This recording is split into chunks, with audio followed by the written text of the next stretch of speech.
Good afternoon, everyone. Thank you for joining me for True Will and Magic. I'm Entelecheia. I am a member of Horizon Lodge Ordo Templi Orientis in Seattle, Washington. Horizon Lodge is a duly chartered body of Ordo Templi Orientis, established to promote the philosophical and religious system known as Thelema. While I'm giving today's talk on behalf of Horizon Ordo Templi Orientis, the views expressed in this talk are not those of Ordo Templi Orientis or of Horizon. These views are exclusively my own. As mentioned, the purpose of Ordo Templi Orientis, or OTO, is to establish and promote Thelema. Thelema is the Greek word for will. Today's talk is on true will and magic. So it is on the central core concept of our spiritual philosophy, the philosophy of Thelema. Founded by Aleister Crowley in 1904, Thelema is a recent form of spirituality, but such is not the case for magic. Magic is a far older practice. Crowley spells it magic with a K to differentiate it from stage magic. As we'll see in a bit, in order to really understand what Crowley means by magic, you have to differentiate it from more than stage magic. But whichever way you spell it, the word magic derives from Latin magica and Greek magos. This derives from the Old Persian magus. You may have heard of the three magi, or wise men from the East, from the New Testament. The Magi were Zoroastrian priests from Persia, which is present-day Iran. However, ancient magic probably derived from earlier shamanic practices. Shamanism involved many practices we're still familiar with today. It included healing arts. If the year was 10,000 BCE, a shaman was the closest thing you're going to get to a doctor for a very long time. Shamanism included techniques such as sleep deprivation, singing, dancing, social isolation, chanting for hours on end, and perhaps even the use of psychedelics to bring about altered states of consciousness. Shamanism included soul travel. And we know that these shamanistic techniques worked in some crucial sense. In other words, they offered a meaningful survival advantage, because they were pervasive throughout hunter-gatherer groups by the time people formed civilizations about 4,000 years ago. Jinsun Kim, a researcher at the University of Toronto, has suggested that different parts of the early shamanic toolkit were taken up and adapted in different kinds of magic by different civilizations in Eurasia. The Greeks took up observation of the patterns of the natural world. This is the idea that nature keeps secrets that we can trick it into revealing to us. Through Renaissance esotericism, this had an impact on the formation of the scientific revolution. The Middle Eastern Magi took up the shamanic narrative cosmology, the idea of the universe as a living being going through cycles. India took up the skills of manipulating the mind and the imagination and systematized them into meditative and contemplative practices. Magic was established in early Chinese civilization in the concept of Li, originally denoting court rights to sustain social and cosmic order. Li encompassed ritual, proper conduct, or propriety. The Chinese also systematized shamanic healing practices into the art of medicine. As far as contemporary magic practice goes, I find it useful to sort it into four basic types. First, we have pattern finding or predictive magic. This includes divination, astrology, palmistry, and the development of psychic abilities. Basically, any practice that bootstraps the mind's ability to pick up on patterns in the real world. Secondly, we have working with magical energy. Most civilizations have some word to denote what we now call energy or magical energy. The Greeks had pneuma. India had prana. The Chinese had qi. Arabs had ru. the Yoruba have emi, and the Iroquois orenda. It is often understood as interconnecting all things, similar to air, and has a special connection with the breath. It can be used to increase psychic abilities, to heal, and to increase perception of various kinds. Third, we have communication with spirits. This can run the gamut from seances up through elaborate spirit and angel conjuration, and even to petitioning saints and deities. Some people draw a sharp distinction between this practice and more traditional religious practices such as prayer, but it's probably better to say they exist on a continuum. All three of these kinds of practices show up in Thelema in various ways. Thelema includes a complex ecology of practices. Especially if you go through the course of training in Aleister Crowley's magical order AA, you will learn and be tested in techniques of astral travel, divination, rising on the plains, and talisman consecration, in addition to Eastern techniques of asana, pranayama, and control of thoughts. However, there is a fourth kind of magic. It's not exactly unique to Thelema, although it plays a large, important role in Thelema. To my knowledge, Crowley never really mentions it by name. If he calls it anything, he calls it the great work. But it's important enough a kind of magic that I believe it deserves a name, and so I'll give it one. And that's becoming magic itself. This is not the utilization of magical energy or powers or spirit conjuration for any particular end. This is magic with a deeper existential dimension, in the sense that it is more about who you are and who you are becoming as a person in relationship to the world. And while there are lines to be drawn between the other three types of magic and true will, the deepest connection between magic and will is to be found in this fourth type of magic, where one becomes magic itself. I'm not the first person to talk about this idea of becoming magic itself. Donald Michael Craig invokes a similar idea in his book, Modern Magic, when he said, "I have always found amazing the large number of people who talk magic, and the tiny amount of people who practice or live magic." Lon Duquette echoes a similar sentiment when he says, "It is one thing to be well read on a subject.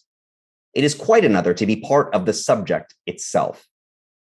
It is an unfortunate fact that there are many individuals who make magic their life without making their life magic." I'm going to put a very fine point on this idea.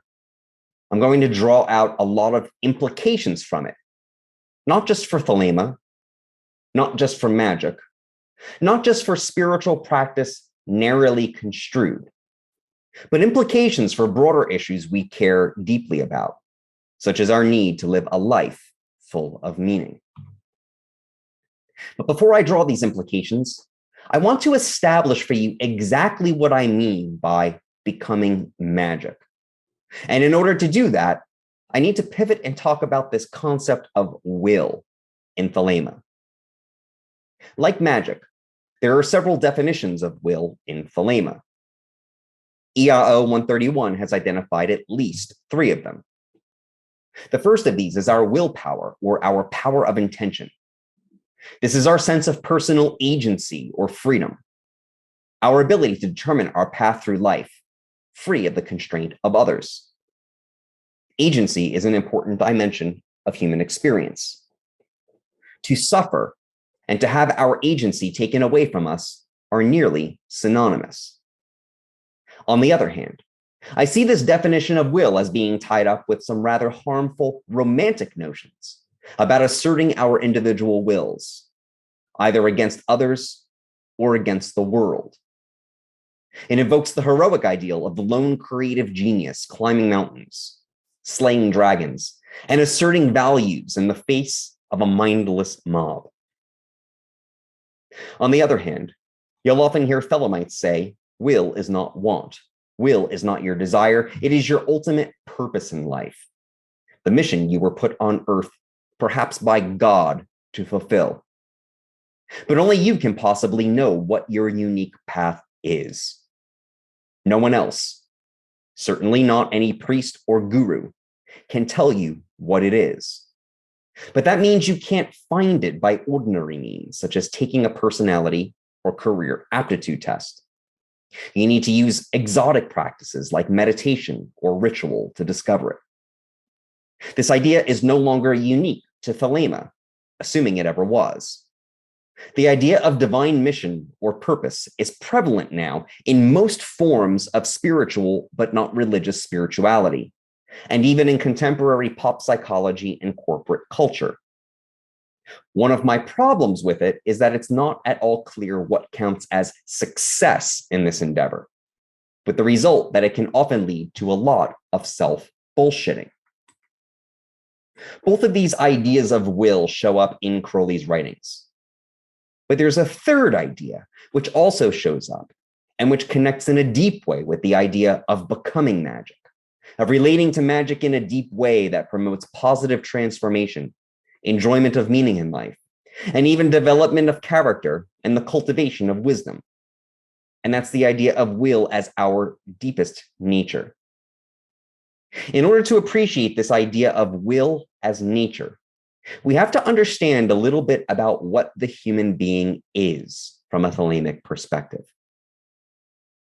I don't mean what the human being is in a biological sense as Homo sapiens. I mean what the human being is in a spiritual or existential sense. It probably goes without saying, but a human individual, a person, is not a simple thing. For one thing, we're composed of parts. We have physical bodies, which are themselves composed of parts and which exist in causal interaction with their environments. We have thoughts and feelings which are constantly shifting and changing. We have temperaments. For example, some of us are more sensitive than others. We have personality traits. Some of us are more extroverted, more conscientious, more neurotic, more open to experience, or more agreeable. Some of these aspects of ourselves, such as temperament and personality, change a little or not very much at all over the course of life. Others, such as our moods and opinions, change constantly. When we reflect on ourselves and our lives, we construct a unity or an autobiography out of all of this. But the reality is that we are complex and constantly changing. According to Crowley, the complex, constantly changing individual human being is the result of the interaction between two magical principles or divine forces. One of them is called Hadit, the other is called Nuit. Hadit is the core drive of the individual to exist, to be, to become. This is an open-ended, directionless, purposeless desire to be. What I mean is that all other things being equal, we have a tendency to want to keep going, to keep living. Odds are good that you're not going to simply wake up tomorrow morning and say, hey, you know what? I think I've had enough experiences. I think I just want to stop experiencing now. Sadly, suicide is a reality, but that usually happens because someone finds themselves in a situation they deem unbearable, perhaps where their agency has been completely taken away from them. But in the absence of unbearable circumstances, there's a sense of open-ended momentum to our existence. We tend to innately hunger for more experiences, for the next thing, for the next thing, for the next thing. Another term for this core drive to become is pure will. In our central holy text, the Book of the Law, we read, "For pure will, unassuaged of purpose, delivered from the lust of result, is every way perfect." The pure will does not have a particular result or outcome it is looking for. It exists simply for the sake of existing. As the poet Angelus Silesius, inspired by Meister Eckhart, put it, "The rose is without why, It blooms because it blooms. It cares not for itself, asks not if it is seen. The Book of the Law echoes a similar sentiment when it says, if will stops and cries why, invoking because, then will stops and does not. Then we have the other principle, nuit. If hadit is going, becoming, changing, and hence time, nuit is space and the matter in it. Nuit is the environment that hadit expresses himself in. So even though hadit's going is purposeless, that going, that striving or becoming, always occurs in a particular context and acquires definition and specificity from it.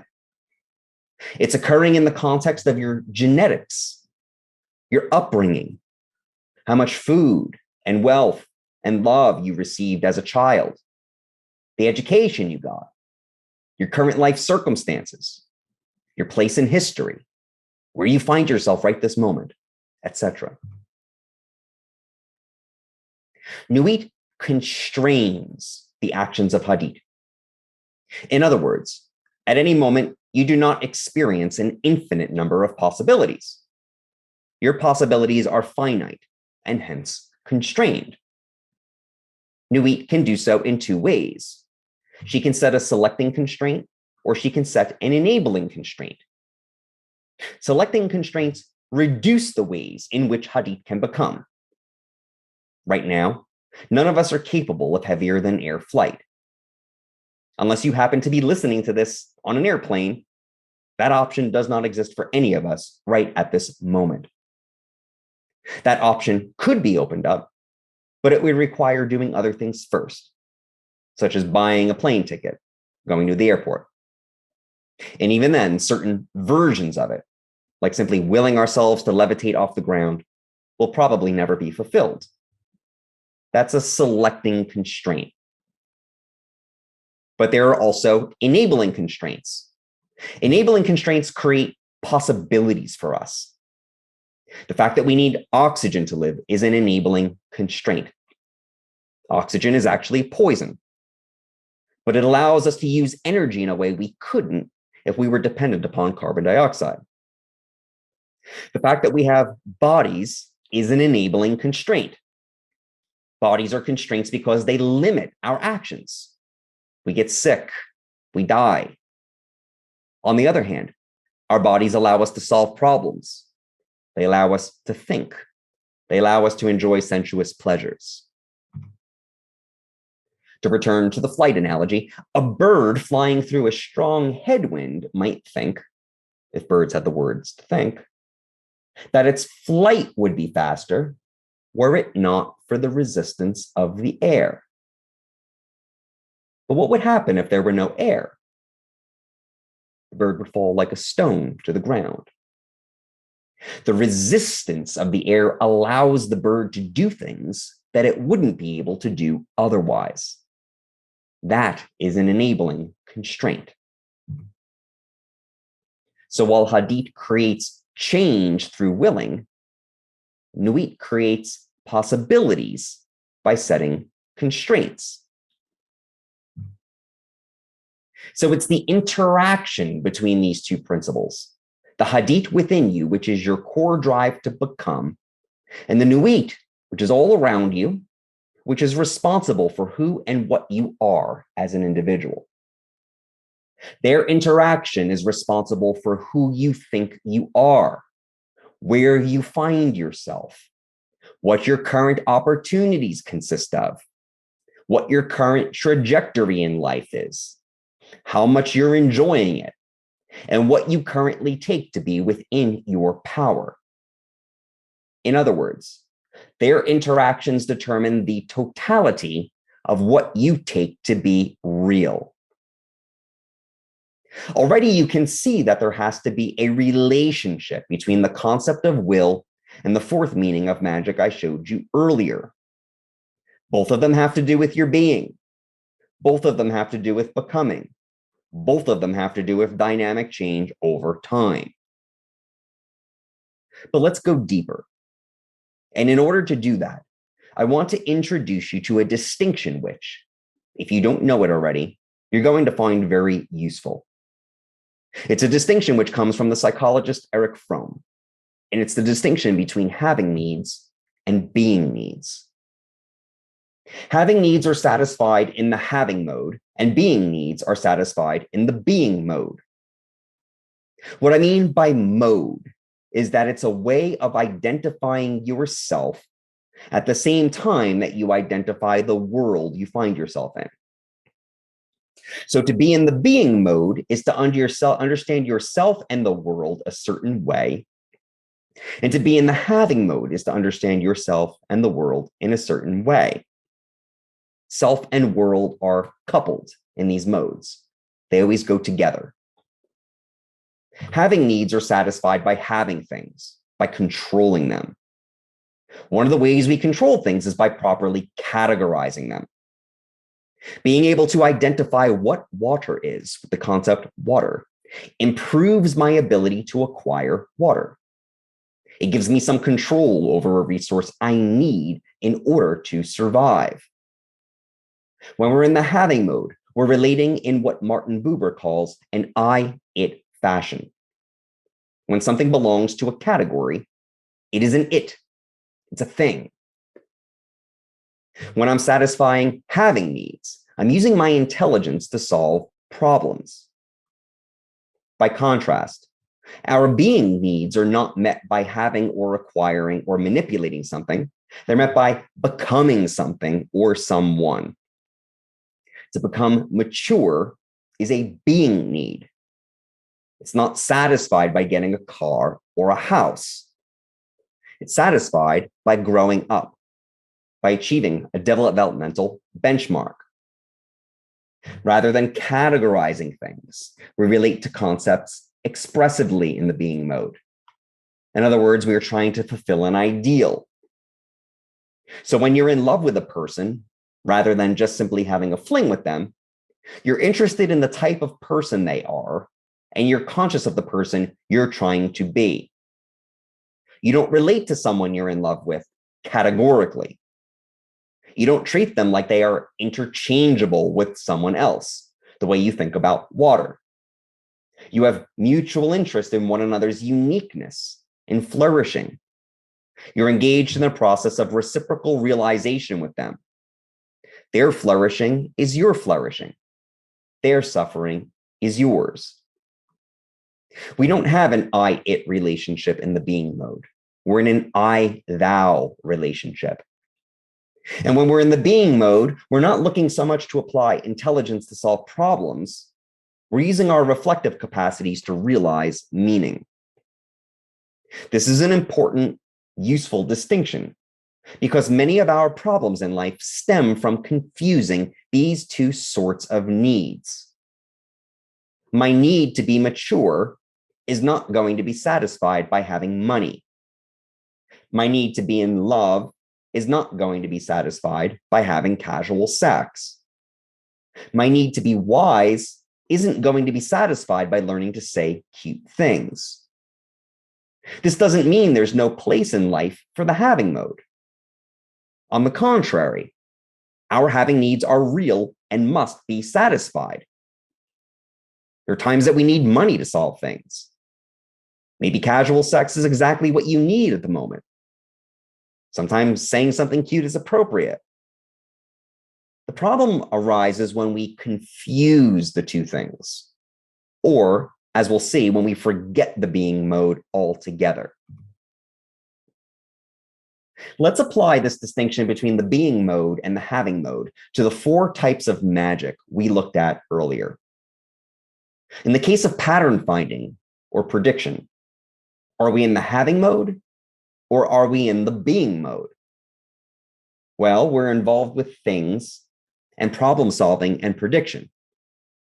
We might be involved in meaning cultivation, like when we're interpreting cards, for instance, telling a narrative through them. But for the most part, we're in the having mode. What about in the second type, where we're working with magical energy? If we're raising energy and directing it toward an end, like when we're doing candle magic for love or money, We're manipulating and controlling something to get something else. While some of this might be directed toward becoming a different type of person, we're mostly in the having mode here as well. The third type is a little trickier. This should be an I-thou relationship, and hence it should be activating the being mode. And it can, certainly. For example, let's say we're doing a devotional working with the deity. We're entering into relationship with the deity in such a way that as our connection with the deity grows, we grow into that relationship. We're transformed positively by it. And perhaps the deity undergoes positive change as well as they come closer to embodied manifestation. That's a strong example of what I called reciprocal realization a moment ago. That's an I-thou relationship. And yet, undoubtedly, there are also types of conjuration which look more like an I-it relationship. Think about interactions with spirits that are purely transactional. If the spirit returns my house keys, I'll sing their praises on TikTok. Or think about those versions of goetic magic where the magician is constantly threatening the spirit. It's like smacking a vending machine trying to get the candy out. Those interactions would be more in the having mode. So let's say it depends. The fourth type of magic is unequivocally in the being mode, though. It has nothing to do with getting something. It has nothing to do with solving some discrete problem. It doesn't involve manipulation or control. It's about being or becoming something, and ultimately someone. The three versions of will I introduced you to also correspond to the having and being modes. We have will as willpower, the power of the creative genius who is asserting values and heroically overcoming obstacles. Secondly, we have will as your ultimate God-given purpose in life that only you can know. And third, we have will as pure will, the pure desire to exist or to become. First of these is in the having mode. I have an outcome that I want. I have a will that I assert to get a promotion. I perform the spell so I can get money. That's the having mode. Likewise, the idea that I have a unique purpose that was given to me by God or the universe or whatever is also satisfying my having needs. The third one, will as nature, will as the pure desire to exist, is clearly in the being mode. Again, I'm not saying that the having mode is bad and the being mode is good. What I'm saying is that we can get very caught up in the having mode to the point where we forget about the being mode altogether. The idea of will in Thelema and its associated idea of being magic is there to help us remember the being mode. It's there to help us remember who and what we truly are, thereby rediscovering the concealed depths of ourselves and of the world and of the natural magic in their relations. The word remember occurs twice in our central holy text, the Book of the Law. We read, "Remember, all ye, that existence is pure joy, that all the sorrows are but as shadows. They pass and are done, but there is that which remains. And, but remember, O chosen one, to be me, to follow the love of new in the starlit heaven, to look forth upon men, to tell them this glad word." The first one provokes us to remember something about existence. The second provokes us to remember something about ourselves, namely, to remember to be Hadit, to remember to be pure willing, and to love Nuit. There is a deep connection between remembering who and what we are in the being mode and waking up to more joy and more meaning in our lives. When we become magic, the world around us becomes magical too. What do I mean by that? Think about the most enjoyable and powerful experiences you've had. Think about what it's like when you're picking up a new set of skills. Think of a situation where you're being challenged. So there are some constraints in place, but the challenge is just beyond where your current ability is. So you have to put all you've got into it. You start to forget yourself a bit. Your self-image management fades into the background as your sense of self merges through your attention and through your body with the task at hand. You have to constantly optimize your relationship with your environment, constantly and dynamically fitting yourself to it as it's changing, with the result that the core of you becomes dynamically coupled with the world, just like Hadit and Nuit are dynamically coupled. This is what's called flow, or being in the zone. Think about what it's like to experience natural beauty. Isn't it a little bit like nature was created by a mind like yours, for a mind like yours? Isn't there a strong sense of fittedness there between your core desire to be and the world you find yourself in? Doesn't the sense of the absurdity of life recede in the face of overwhelming beauty?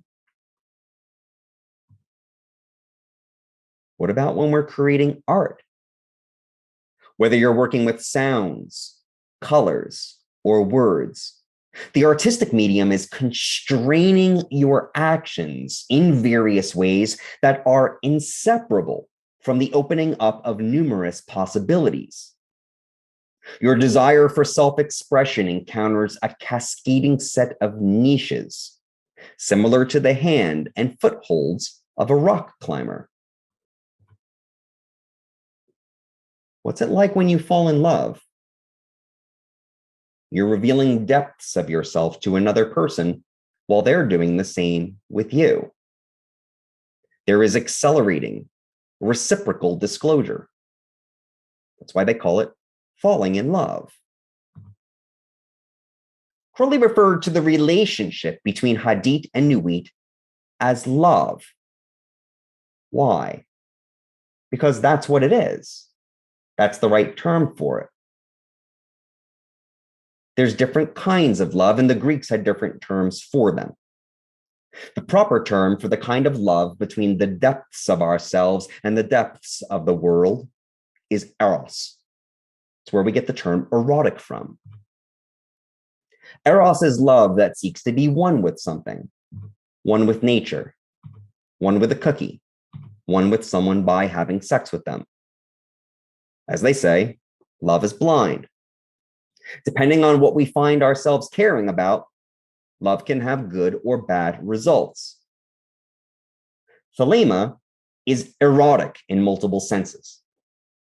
Most pertinent to this discussion, it is erotic in the sense of learning to care about those things that are worth caring about.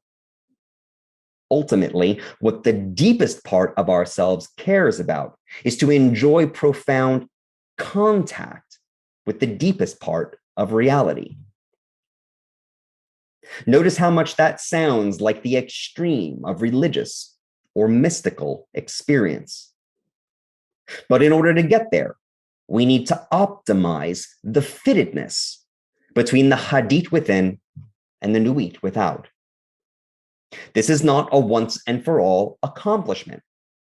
Remember, as we come into contact with the environment changes, and it changes us. Managing that constant flux and flow to optimize the fittedness between the interior of ourselves and our environments is called love under will, or magic. Thelemic magic isn't about having something you didn't have before. It's not learning a few extra rituals or worshiping different gods from the ones you worshiped before. Nor is it appearances to the contrary, about putting yourself before all others. Thelemic magic is about learning to be magic. It's not about satisfying this or that desire, whether it be for a car, a better job, a sex magic partner, or secrets of the lost continent of Atlantis.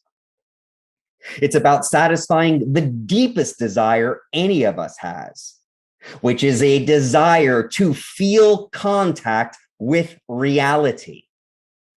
It's about feeling connected in the deepest part of ourselves to self, world, and others. And because it has this profound feeling, even tactile dimension to it, this is why I say this has implications for the question of meaning in life. The idea that we can know something is meaningful without, in some sense, also feeling that it's meaningful is a contradiction in terms. This idea that we are constituted by a love relationship between Hadith and Nuit is able to capture that. There's a third figure besides Hadith and Nuit that is important in Thelema, and that is Ra-Hoor-Khuit, the crowned and conquering child. Ra-Hoor-Khuit is referred to as the visible object of worship in Thelema. It is the god that we adore and hold up as an ideal. Ra-Hoor-Khuit is not a particular individual who we are supposed to emulate. He especially does not represent a particular moral ideal that we have to copy. Ra-Hoor-Khuit is a symbol of ceaseless, open-ended growth. The attitude of the child who plays, the child who is in the being mode. Ra-Hoor-Khuit represents the ideal fittedness or the complete contact between Hadith and Nuit, which gives rise to the dynamic growth of the individual over time. In other words, Ra-Hoor-Khuit is love under will or magic itself. To be Ra-Hoor-Khuit is to be magic. And while there might be some similarities, for sure, there are also going to be important differences between how that looks for me versus how it looks for you or your neighbor. The particular outcome or result is not what's important. What's most important is the process. So how do we do this?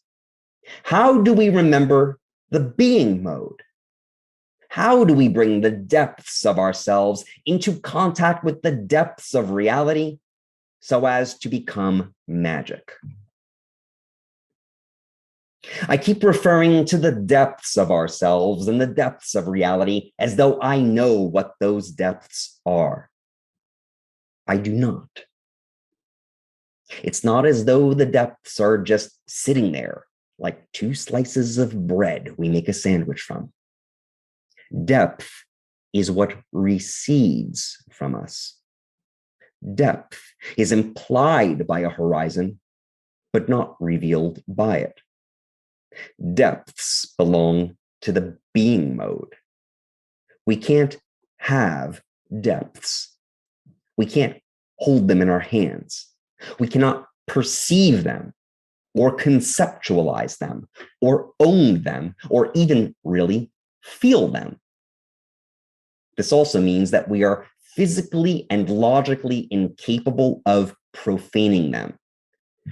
Nuit and Hadith are infinitely holy. So Crowley doesn't expect us to turn directly toward the depths. How could we? We can't actually turn toward darkness, which is what the depths are. But we can turn toward the light, and we can turn toward it with a certain mental attitude. That symbol of light is Ra-Hoor-Khuit, who is an amalgamation of Horus and Ra. He is the sun. The sun is the ultimate symbol of light, and in Thelema, the sun is also magic itself, which we are to connect to and identify with. Crowley wrote a ritual called Liber Resh for the purpose of turning toward the sun as the source of light and the symbol of union. It's a ritual Thelemites do 4 times a day, once at dawn, once at midday, once at sunset, and once at midnight. It has 3 parts. The first part is an invocation, a short prayer to the sun in its current station. The second part is an adoration, a passage from the book of the law, which we recite.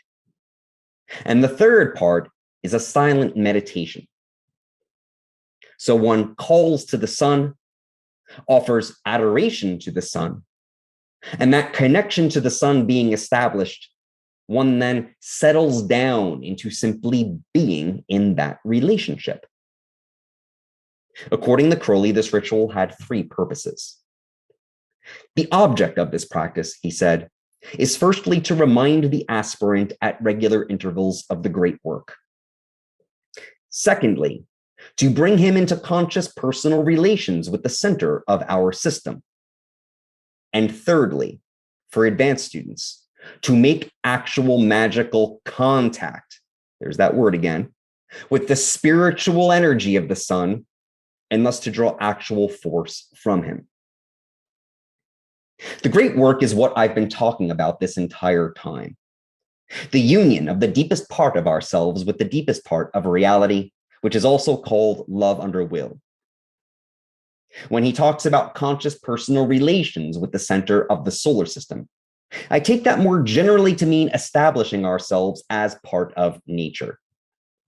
In other words, we share the same being as the rest of nature, and the sun is the source or center of its vitality. And then to draw actual force from the sun, I think means to be like a wick that naturally draws up oil. In other words, once we are properly established in the being mode, we are no longer obstacles to magic. Magic moves through us, and we become indistinguishable from it. Probably many of you recognize this, but this is very close to the idea of Tao. The Tao is like a well, used but never used up. It is like the eternal void, filled with infinite possibilities. It is hidden but always present. I don't know who gave birth to it. It is older than God. So there you have the idea of depth that I've been talking about. The well, the void, which we can never know, but which is also the source of everything we do know. Hidden, but always present. So Resh is a way of helping us remember the being mode through what manifests, the light of the sun, or at least the idea of the light of the sun in the winter in the Pacific Northwest, so that we can drop down into contact with that which never manifests, but which is the source of all manifestation. That's the deepest part of what I'm calling being magic. But ultimately, the phenomenon I'm talking about, these moments of flow, of connectedness, of opening to the depths and experiences of awe and wonder, are not thelemic per se. These are human experiences. They can be accessed through many experiences and through many traditions.